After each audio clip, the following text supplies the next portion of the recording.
SOG Sunday, everybody. So what I'm going to do today, an overhead video of some SOG double-edged daggers in my collection, from the old school to the new, present day. So I'm going to set up the camera. We'll take a look at it. This is the SOG double-edged daggers in my collection. Okay, everybody, these are SOG double-edged daggers I have in my collection. I got a couple of old schools here, well, a few of them. This one's like my pride and joy, and so is this one. These are my most expensive ones, most collectible, but I'll get right to it, and then I'll get into what I did today. Here's the first one, and I'm going to do a instead of up close and personal, I'm going to put them on my turntable. This comes in a nice leather sheath. They did their sheath so well. And check this out, guys. This is the SOG demo. This is heavy duty. It's heavy. Now I added the lanyard and the skull. There's the tang. Yes, it's Aus-8 steel, because that was the steel at the time. Just super awesome blade. I'm going to try and go through this a little faster than usual. This is a craton handle with that diamond checkered pattern. Unless I say otherwise, that's what they are. And all the knives. That's the SOG demo. Keep that in the camera. Move the sheath out of the way. There we go. Okay, this one. Look at the old sheath, old skull. Is that cool? SOG cut out. Very wicked. This is the SOG Dagger 2.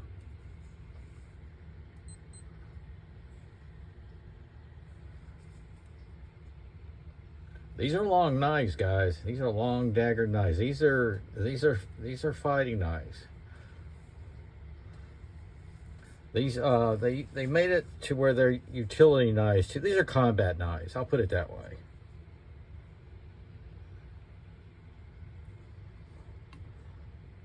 That's cool. I'm not sure which ones I'm going to put on the turntable, but I will. Okay, they went through a period, SOG did, of the fusion. Okay, y'all have heard me say fusion throwing knives. That's the old logo. What they did, they went to a period, they offered a more inexpensive, budget-friendly, affordable knives. And that's what the fusion line was. See, it's China. Right there. That's way back then.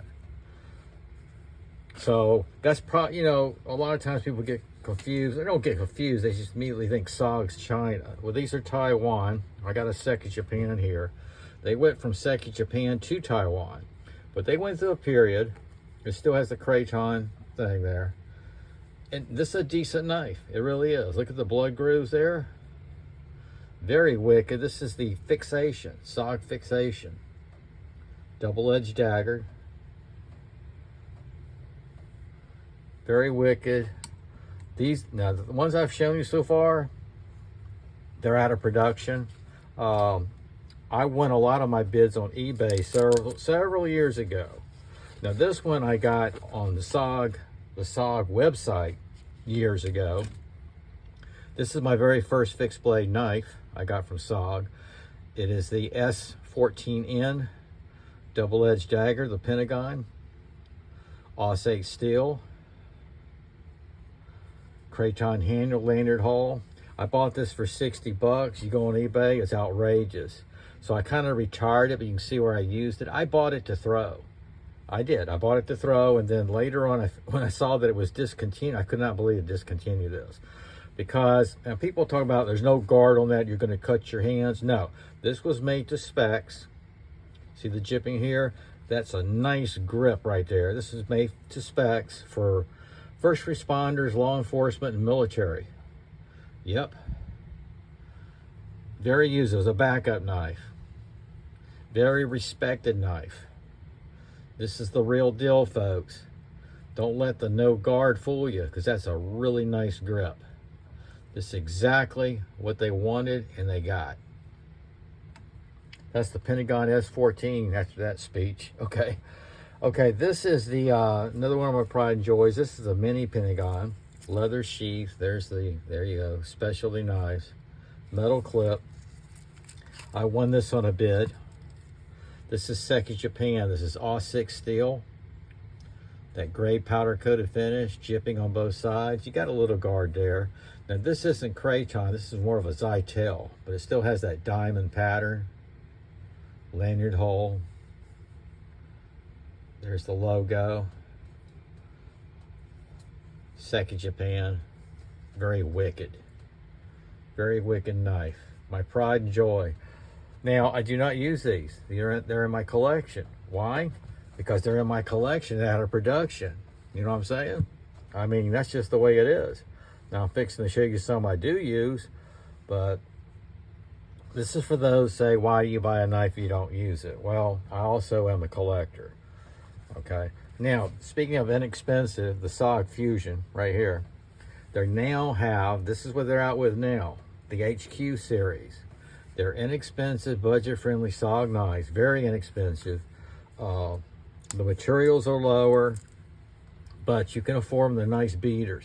I made this custom leather sheath because this one came with a very tacky nylon sheath. This is the SOG HQ Nightshade. So I made this custom leather sheath. Take it out, and I love this thing. Compared to the other clones, the HRT and so forth, I picked this one. This is a harder material. It's not rubber right here. Nice grip.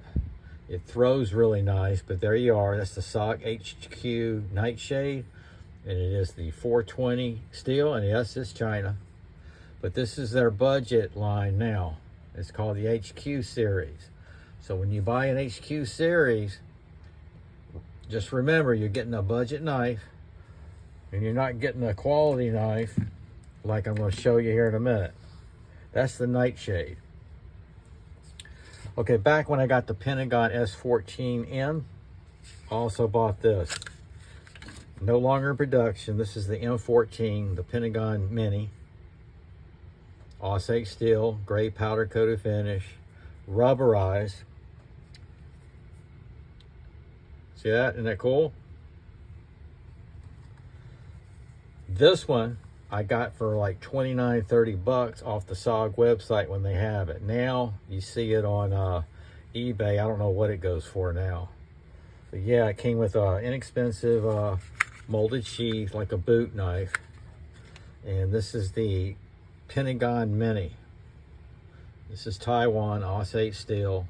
Very cool knife, lightweight, really great carry size. Is that still in the picture right there? Yep. Okay, we got those.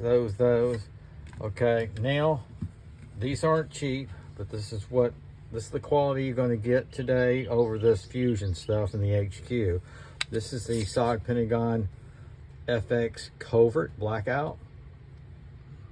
I throw this quite a bit on a weekly basis, but also use this and carry it. Check your local laws. Where I'm at, you can carry something like this if it's not hidden, if it's exposed. Therefore, there's your belt clip.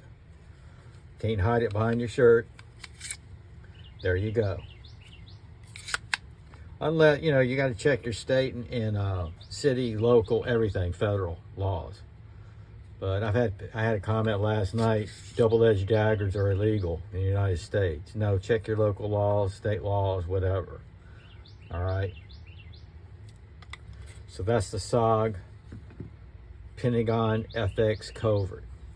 And for its big brother, this is the FX Blackout Pentagon.